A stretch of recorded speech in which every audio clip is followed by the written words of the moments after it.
ಎಲ್ರಿಗೂ ನಮಸ್ಕಾರ. ಇವತ್ತು ಹೋಳಿಗೆ ಸಾರು ಅಂದರೆ ಹೋಳಿಗೆ ಮಾಡುವಾಗ ಏನು ಕಟ್ಟು ಬಸ್ಕೊಳ್ತೀವಲ್ಲ, ಆ ಬಸ್ದಿರೋ ಕಟ್ಟಿಂದ ಸಾರು ಮಾಡಲಿಕ್ಕೆ ಅದು ತುಂಬ ಅದ್ಭುತ ರುಚಿ. ಅದಕ್ಕೆ ಅಷ್ಟು ಮಸಾಲೆ ಕೂಡ ಬೇಕು. ಸೊ ಹೇಗೆ ಮಾಡೋದು ಅಂತ ನೋಡುವ. ಅದಕ್ಕೆ ನಾನು ಏನು ಮಾಡಿದ್ದೀನಿ, ಇಲ್ಲಿ ಸುಮಾರು ಒಂದು 5 ನೀರು ಕುಡಿತೀವಲ್ಲ ದೊಡ್ಡ ಗ್ಲಾಸ್, ಅದರಿಂದ 5 ಗ್ಲಾಸ್ ಕಟ್ಟಿದೆ ನೋಡಿ. ಈ ಗ್ಲಾಸಿಂದ ಒಂದು ಸುಮಾರು 5 ಗ್ಲಾಸ್ ಕಟ್ಟಿದೆ. ಆ ಕಟ್ಟಿಗೆ ನಾನು ಸುಮಾರು ಒಂದು 15 ಮೆಣಸಿನ್ಕಾಯಿ ತೊಗೊಂಡಿದ್ದೀನಿ. 15 ಕೆಂಪು ಮೆಣಸಿನ್ಕಾಯಿ ತೊಗೊಂಡಿದ್ದೇನೆ. ಒಂದು 2 ಟೇಬಲ್ ಸ್ಪೂನ್ ಕೊತ್ತಂಬರಿ ಬೀಜ, ಒಂದು 8 ಏಲಕ್ಕಿ, ಒಂದು 8 ಲವಂಗ, ಮತ್ತು ಹೂವು ಮೊಗ್ಗು, ಒಂದು 2 ಮೊಗ್ಗು, ಮತ್ತು ಒಂದು ಟೀ ಸ್ಪೂನ್ ಕಾಳುಮೆಣಸು, 2 ದೊಡ್ಡ ಗೆಡ್ಡೆ ಬೆಳ್ಳುಳ್ಳಿ, ಬಿಡಿಸ್ಕೊಂಡು ಇಟ್ಕೊಂಡಿರೋದು ಬೆಳ್ಳುಳ್ಳಿ, ದೊಡ್ಡ ಗೆಡ್ಡೆ ಬೆಳ್ಳುಳ್ಳಿ, ಮತ್ತು ಒಂದು ಸ್ವಲ್ಪ ಒಣ ಕೊಬ್ಬರಿನ ತಿನ್ನ ಸ್ಲೈಸಸ್ ಮಾಡಿ ಇಟ್ಕೊಂಡಿದ್ದೇನೆ. ಅದು ಬಿಟ್ಟು ನಮಗೆ ಇಲ್ಲಿ ಒಂದು ದೊಡ್ಡ ನಿಂಬೆಹಣ್ಣು ಗಾತ್ರದ್ದು ಹುಣಸೆಹಣ್ಣು ಬೇಕು. ಈ ಹುಣಸೆಹಣ್ಣನ್ನು ಒಂದು ಸತಿ ನೀರು ಹಾಕಿ ಚೆಲ್ಲಿ ಆಮೇಲೆ ಒಳ್ಳೆ ನೀರು ಹಾಕಿ ನೆನೆಸಿಡಬೇಕು. ಒಂದು 10 ನಿಮಿಷ ಅದೆಲ್ಲ ಫುಲ್ ಹುಣಸೆಹಣ್ಣು ಇದು ಮಾಡ್ಕೊಂಡು ಪಲ್ಪ್ ಬೇಕು ನಮಗೆ. ಅದು ಬಿಟ್ಟು ಒಂದು ಇಷ್ಟು ನಿಂಬೆಹಣ್ಣು ಗಾತ್ರದಷ್ಟು ಒಂದು ಹೂರಣ ಬೇಕು. ಅದು ಇದು ಸಾರು ಮಾಡಲಿಕ್ಕೆ ಇದು ಬೇಕಾಗಿರೋದು. ನಾನು ಹೇಳಿದ್ನಲ್ಲ, ಕಟ್ಟು ತೆಗೆದಿರೋದು ಇಷ್ಟಿದೆ. ಈಗ ಹೇಗೆ ಮಾಡೋದು ನೋಡೋಣ. ಮೊದಲು ನಾನು ಆಗಲೇ ಹೇಳಿದ್ನಲ್ಲ, ಸಾಂಬಾರು ಪದಾರ್ಥಗಳನ್ನೆಲ್ಲ ಸರಿಯಾಗಿ ಒಂದೊಂದಾಗಿ ಹುರ್ಕೊಂಡು ಮಿಕ್ಸಿ ಮಾಡಿ ಹಾಕೊಳ್ಳಿಕ್ಕೆ. ಒಗ್ಗರಣೆಗೆ ಇದು ಇಷ್ಟೆಲ್ಲ ಬಿಟ್ಟು ಒಗ್ಗರಣೆಗೆ ಎಣ್ಣೆ, ಸಾಸಿವೆ, ಜೀರಿಗೆ, ಕರಿಬೇವು ಇದು ಇಷ್ಟು ಬೇಕು, ಉಪ್ಪು. ಈಗ ಒಂದೊಂದೇ ಪದಾರ್ಥಗಳನ್ನು ಹುರ್ಕೊಳ್ಳೋದು. ಎಲ್ಲ ಒಟ್ಟಿಗೆ ಹಾಕ್ಕೊಂಡು ಹುರಿಬೇಡಿ. ಎಲ್ಲದು ಹುರಿಯೋದು ಕನ್ಸಿಸ್ಟೆನ್ಸಿ ಬೇರೆ ಬೇರೆ ಇದೆ ಅಲ್ಲ. ಕೊಬ್ಬರಿದು ಬೇರೆ ಇದೆ, ಮೆಣಸಿನ್ಕಾಯ್ದು ಬೇರೆ ಇದೆ, ಬೆಳ್ಳುಳ್ಳಿದು ಬೇರೆ ಇದೆ, ಚಕ್ಕೆ ಲವಂಗದ ಬೇರೆ ಇದೆ, ಕೊತ್ತಂಬರಿ ಬೀಜದ ಬೇರೆ ಇದೆ. ಸೊ ಹಾಗೆ ಸಪ್ರೇಟ್ ಬೇಗ ಆಗ್ತದೆ. ಅದೇನು ತುಂಬ ಹೊತ್ತಾಗಲ್ಲ. ಹುರ್ಕೊಂಡು ಇದು ಕ್ರಿಸ್ಪಿ ಆಗಬೇಕಿದು, ಅಂದರೆ ಇದು ಮಿಕ್ಸಿ ಆಗ್ತದೆ, ಇಲ್ಲಿದ್ರೆ ಆಗಲ್ಲ. ಅದಕ್ಕೆ ನಾನು ಏನು ಎಣ್ಣೆ ಹಾಕ್ಕೊಳ್ಳಿಲ್ಲ, ಬೇಕಿದ್ರೆ ಸ್ವಲ್ಪ ಎಣ್ಣೆ ಹಾಕ್ಕೊಂಡು ಹುರ್ಕೊಳ್ಳಿ ಅಷ್ಟೇ.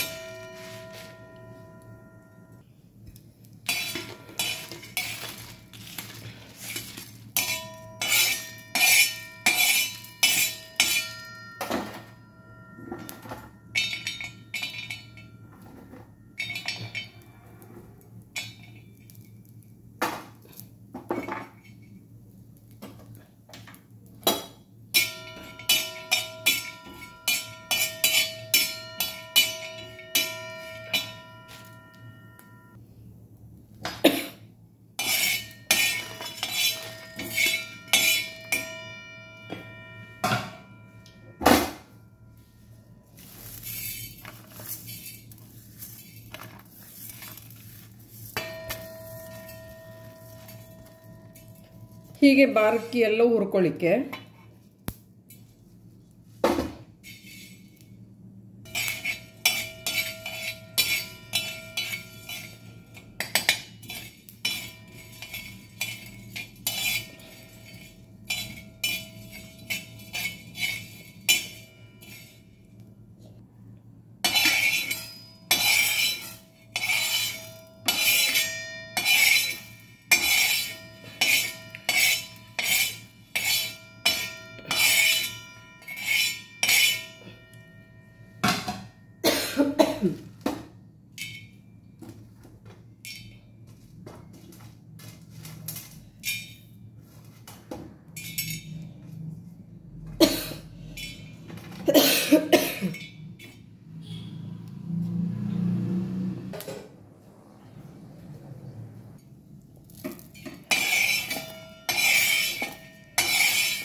ಇವಾಗ ಹುರಿದಿರೋ ಮಸಾಲೆ ಪದಾರ್ಥಗಳನ್ನೆಲ್ಲ ಒಂದು ರೌಂಡ್ ಮಿಕ್ಸಿ ಮಾಡ್ಕೊಂಬಂದೆ ಸಣ್ಣಗೆ. ಅದು ಪೂರ್ತಿ ಆರಬೇಕು, ರೂಮ್ ಟೆಂಪ್ರೇಚರಿಗೆ ಬಂದಮೇಲೆ ಮಿಕ್ಸಿ ಮಾಡಲಿಕ್ಕೆ, ಇಲ್ಲಿದ್ರೆ ಮಿಕ್ಸಿ ಹಾಳಾಗ್ತದೆ, ನೆನಪಿರಲಿ. ಈಗ ಒಗ್ಗರಣೆ ಕೊಡಲಿಕ್ಕೆ ಇವಾಗ ನಾನು ಒಂದು ಬೇರೆ ಬಾಣಲೆಯಲ್ಲಿ ಒಗ್ಗರಣೆ ಹಾಕ್ಕೊಂಡು ಅದನ್ನು ಅದಕ್ಕೆ ಮಿಕ್ಸ್ ಮಾಡ್ಕೊತೇನೆ. ದೊಡ್ಡ ಬಾಣಲೆಗೆ ಅದು ಆಲ್ರೆಡಿ ನಾವು ಕಟ್ಟು ತೆಗೆದಿಟ್ಟಿದ್ದೀವಲ್ಲ, ಅದಕ್ಕೆ ಸೇರಿಸ್ಕೊಂಡು ಕುದಿಸ್ಬಿಟ್ರೆ ಆಯಿತು. ಸೊ ಅದಕ್ಕೆ ಒಗ್ಗರಣೆಗೆ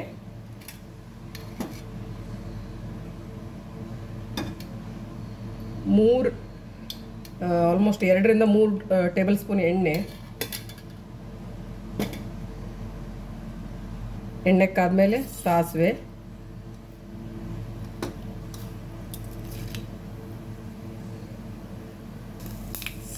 ಚಿಟಿಪಿಟಿ ಅಂದಮೇಲೆ ಜೀರಿಗೆ, ಆಮೇಲೆ ಕರಿಬೇವು,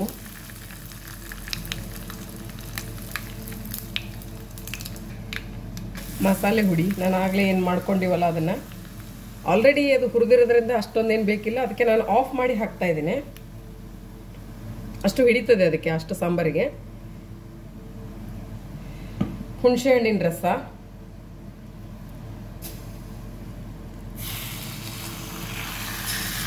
ಸ್ವಲ್ಪ ಬೆಲ್ಲ. ನಾನು ಆಗಲೇ ಹೇಳಿದ್ನಲ್ಲ, ನಾನು ಒಂದು ಹೂರ್ಣ ತೆಗೆದು ಇಟ್ಕೊಂಡು ಹೇಳಿದ್ನಲ್ಲ, ಒಂದು ನಿಂಬೆಹಣ್ಣಷ್ಟು, ಅದನ್ನು ಕಟ್ಟಿ ಸೇರಿಸ್ಲಿಕ್ಕೆ ಡೈರೆಕ್ಟಾಗಿ. ಸೊ ಈಗ ಕಟ್ಟಿ ಇನ್ನೊಂದು ಬಾರಿ ಕುದಿಸ್ತೇನೆ. ಅದು ಬೆಳಗ್ಗೆ ಅದು ಅಂದರೆ ನಾವು ಹೂರ್ಣ ಮಾಡೋಕ್ಕಿಂತ ಮುಂಚೆ ಮಾಡಿದ್ದಲ್ಲ, ಅದು ಕಟ್ಟು ಬಸದು ಆಮೇಲೆ ಬೇಳೆ ಕುದಿಸಿರೋದು. ಇವಾಗ ಸ್ವಲ್ಪ ಆರು ಹೋಗಿದೆ, ಅದಕ್ಕೆ ಸರಿ ಒಂದು ಬಾರಿ ಕುದ್ದ ಮೇಲೆ ಈ ಮಸಾಲೆ, ಒಗ್ಗರಣೆ ಹಾಕಿರೋ ಮಸಾಲೆನ ಅದಕ್ಕೆ ಸೇರಿಸಿ ಮತ್ತೆ ಹುಳಿ, ಉಪ್ಪು ಸೇರಿಸ್ಲಿಕ್ಕೆ, ಮತ್ತೆ ಏನಾದರೂ ಹೆಚ್ಚು ಕಡಿಮೆ ಬೇಕಿದ್ರೆ ನೋಡ್ಕೊಂಡು ಹಾಕೋಬೇಕು. ಅಂದರೆ ಖಾರ ಏನಾದರೂ ಕಮ್ಮಿ ಆಗಿದ್ರೆ ಹಾಗೆ ಅದಿಷ್ಟು ಸೇರಿಸಿ ಒಂದು ಬಾರಿ ಕುದಿಸಿದ್ರೆ ಅಲ್ಲಿಗೆ ಡನ್. ಅದು ಆ ಕಟ್ಟು ಸಾರು ನಾವು ಮಾಡಿದಾಗ ಇಡೀ 4-5 ಮನೆಗೆಲ್ಲ ಹರಡ್ತದೆ, ಕಾಲನಿಗೆಲ್ಲ. ಆ ಥರ ಅಷ್ಟು ಪರಿಮಳ ಇರ್ತದೆ ಅದಕ್ಕೆ. ತುಂಬ ಅದ್ಭುತ. ಅಂದರೆ ಎಲ್ಲ ಮಸಾಲೆ ಹೋಗಿರೋದ್ರಿಂದ ಅದರದ್ದು ಟೇಸ್ಟ್ ತುಂಬ ಡಿಫ್ರೆಂಟ್ ಆಗಿದೆ. ಸರಿ ಕುದ್ಮೇಲೆ ಹಾಕೋದು. ಕಟ್ಟಿನ ಸಾರದ ಇನ್ನೊಂದು ವಿಶೇಷತೆ ಏನಂದರೆ, ಮಾಡಿದ್ದ ದಿನ ಅಷ್ಟು ರುಚಿ ಇರುವುದಿಲ್ಲ, ಅದು ನೆಕ್ಸ್ಟ್ ಡೇ ಇನ್ನೂ ರುಚಿ ಜಾಸ್ತಿ ಆಗ್ತದೆ. ಸೊ ಹಾಗಾಗಿ ಕಟ್ಟಿನ ಸಾರು ಯೂಶಲಿ ಒಂದ್ಸತಿ ಮಾಡಿದ್ಮೇಲೆ ಆಲ್ಮೋಸ್ಟ್ 3 ಡೇಸ್ವರೆಗೂ ಊಟ ಮಾಡ್ತಾರೆ ಜನ ಎಲ್ಲ. ಅಂದರೆ ಬಿಸಿ ಮಾಡೋದು, ಇಡೋದು, ಮತ್ತೆ ನೆಕ್ಸ್ಟ್ ಡೇ ಯೂಸ್ ಮಾಡೋದು, ಮತ್ತೆ ಬಿಸಿ ಮಾಡೋದು, ಊಟ ಮಾಡೋದು, ಆ ರೀತಿ. ಅದು 3rd ಡೇ ಇನ್ನೂ ತುಂಬ ಚೆನ್ನಾಗಿರ್ತದೆ. ಅದು ಗೊತ್ತಿಲ್ಲ ಹೇಗೆ ಯಾಕೆ ಅಂತ, ಬಟ್ ಮಸಾಲೆ ಎಲ್ಲ ಸರಿ ಬೆಂದು ಒಳ್ಳೆ 3rd ಡೇಗೆ ಇನ್ನೂ ಚೆನ್ನಾಗಾಗ್ತದೆ. ಇದನ್ನು ಫಸ್ಟ್ ಡೇ, ಸೆಕೆಂಡ್ ಡೇ ತಂಗಳು ಹೋಳಿಗೆ ಜೊತೆಗೆ ಊಟ ಮಾಡೋದು. ತಂಗಳು ಹೋಳಿಗೆ ಜೊತೆಗೆ ಅಂದರೆ ನಿನ್ನೆ ಮಾಡಿದ ಹೋಳಿಗೆ ಊಟ ಮಾಡುವಾಗ, ನೆಕ್ಸ್ಟ್ ಡೇ ಊಟ ಮಾಡುವಾಗ ಅದಕ್ಕೆ ತಂಗಳು ಹೋಳಿಗೆ ಅಂತೀವಿ. ಅದರೊಟ್ಟಿಗೆ ಕಟ್ಟಿನ ಸಾರು ಹಾಕ್ಕೊಂಡು ಊಟ ಮಾಡ್ತಾರೆ. ಮತ್ತು ಇದನ್ನು ಮುದ್ದೆ ಜೊತೆಗೂ ಊಟ ಮಾಡ್ತಾರೆ. ಕಟ್ಟಿನ ಸಾರು 3rd ಡೇಗೆ ಐತಲ್ಲ, ಮುದ್ದೆ ಜೊತೆಗೆ, ರಾಗಿ ಮುದ್ದೆ ಜೊತೆಗೆ, ಇದೆಲ್ಲ ಜೋಳದ ಮುದ್ದೆ, ರಾಗಿ ಮುದ್ದೆ ಜೊತೆಗೆ ಕೂಡ ಒಳ್ಳೆ ಕಾಂಬಿನೇಷನ್. ಸೊ ಕುದೀಲಿ ಸ್ವಲ್ಪ, ಇದು ಇನ್ನೂ ಕುದಿ ಬರಲಿಲ್ಲ, ಕುದಿಲಿಕ್ಕೆ ಬರ್ತಾ ಇದೆ ಇನ್ನು, ಬಟ್ ಇನ್ನೂ ಒಂದು ಕುದಿ ಬರಲಿ ಸರಿಯಾಗಿ. ಇವಾಗ ರುಚಿಗೆ ತಕ್ಕಷ್ಟು ಉಪ್ಪು, ನಾವು ಆಲ್ರೆಡಿ ಮಾಡಿ ಇಟ್ಟಿದ್ದೀವಲ್ಲ ಮಸಾಲೆನ ಸೇರಿಸ್ಕೊಳ್ಳಿಕ್ಕೆ. ಆಲ್ರೆಡಿ ಒಗ್ಗರಣೆ ಆಗಿದೆ ಇದು.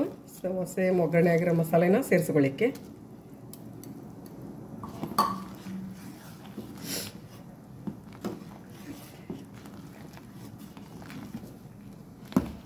ಎಂಥ ಪರಿಮಳ ಅಂದರೆ ಅದ್ಭುತ ಪರಿಮಳ. ಹೋಳಿಗೆ ಸಾರು, ಅದಕ್ಕೆ ಇವೆಲ್ಲ ವಿಶೇಷವಾಗಿ ಹಬ್ಬದ ದಿನ ಮಾಡೋದು ತುಂಬ ಟೈಮ್ ಕನ್ಸ್ಯೂಮಿಂಗ್ ಇವೆ ಎಲ್ಲ. ಹೋಳಿಗೆ ಮಾಡುವಾಗ ಒಂದು ಅಟ್ಲೀಸ್ಟ್ 3 hours ಆದರೂ ಬೇಕು ನಿಮಗೆ. ಅದು ಎಲ್ಲ ಅಂದರೆ ಬೆಂದು ಆರಲಿಕ್ಕೆ ಮಸಾಲೆಗಳೆಲ್ಲ ಸಪ್ರೇಟ್ ಹುರ್ಕೋಬೇಕು. ಇದನ್ನೆಲ್ಲ ಸಾಂಬಾರಿಗೆ, ಹೋಳಿಗೆ ಸಾರಿಗೆ. ಇದು ಇನ್ನೊಂದು ಮೆಥಡಲ್ಲಿ ಮಾಡ್ತಾರೆ. ದಾವಣಗೆರೆ ಸೈಡ್ ಹಸಿ ಖಾರ ಅಂತ ಮಾಡ್ತಾರೆ, ಅದರಲ್ಲಿ ಮಾಡ್ತಾರೆ. ಅಂದರೆ ಹಸಿ ಮೆಣಸಿನಕಾಯಿ ಹಾಕ್ಕೊಂಡು ಖಾರ ಹಾಕಿ ಮಾಡ್ತಾರೆ. ಅದನ್ನು ನಮ್ಮ ಫ್ರೆಂಡ್ ಒಬ್ರು ಹೇಳಿದ್ದಾರೆ. ನಾನು ನಿಮಗೆ ಇನ್ನೊಂದು ವಿಡಿಯೋದಲ್ಲಿ ತೋರಿಸ್ತೇನೆ. ಸ್ವಲ್ಪ ಕಟ್ಟು ತೆಗೆದಿಟ್ಟಿದ್ದೇನೆ, ಆ ಕಟ್ಟಿಗೆ ಆ ರೀತಿ ಮಾಡಿ ತೋರಿಸ್ತೇನೆ. ಕಟ್ಟಿನ ಸಾರು 2 ವಿಧದಲ್ಲಿ ಮಾಡ್ಬೋದು. ಗೊತ್ತಿಲ್ಲ, ಇನ್ನೂ ಜಾಸ್ತಿ ಇರ್ಬೋದು ಮೆಥಡ್ಸ್, ನನಗೆ ಗೊತ್ತಿರೋದು 2. ಸ್ವಲ್ಪ ರುಚಿ ನೋಡ್ತೇನೆ ಇವಾಗ. ಏನಾದರೂ ಇನ್ನೂ ಉಪ್ಪು ಹಿಡಿತದೆ.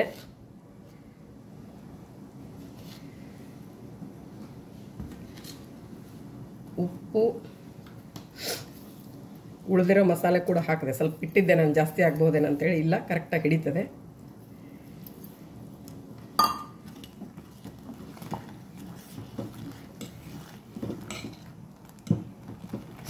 ಒಳ್ಳೆ ಪರಿಮಳ.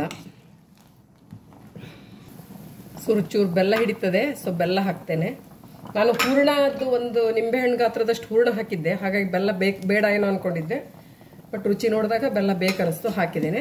ಸೊ ಹೀಗೆ ನೀವೇನಾದರೂ ಸ್ವಲ್ಪ ಖಾರ, ಉಪ್ಪು, ಹುಳಿ ಏನಾದರೂ ನಿಮಗೆ ವೇರಿಯೇಷನ್ಸ್ ಇದ್ದರೆ ಮಾಡ್ಕೊಳ್ಳಿ.